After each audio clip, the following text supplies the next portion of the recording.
In this section, Paul talks about how if you're raised with Christ, living for Jesus means living for him in your family and at work.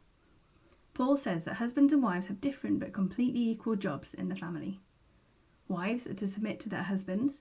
They are to willingly follow their husband's loving leadership.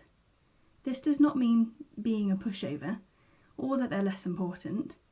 Jesus submitted to the Father by going to the cross. He wasn't a pushover or less important. He's God. Husbands are to love their wives and not to be harsh.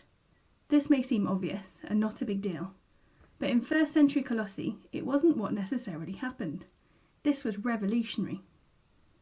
Children are to obey their parents because it pleases Jesus. Fathers, parents, weren't to be harsh or unkind to their children. Again, this was quite countercultural, as children weren't respected much then. Then Paul talks about slaves. Slavery was a bit different in the 1st century to how it is now. There were some slaves subjected to very hard labour, but some who had quite normal jobs like hairdresser or accountant. Paul is not saying slavery is good, but he is saying that in their circumstance, Jesus is still Lord. So they were to obey their earthly master as if they were working for Jesus.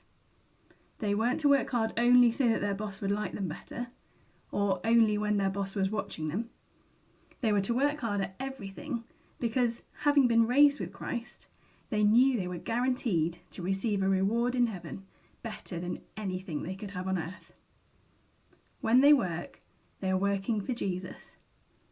So even if their earthly master was unfair and harsh, they still shouldn't do anything like be lazy or steal. Jesus sees it all. Finally, and here's another countercultural principle, masters were supposed to be good and fair to those who served in their houses. This is because even though they might be master in their house, they are not the ultimate master. Jesus is the true master of everyone.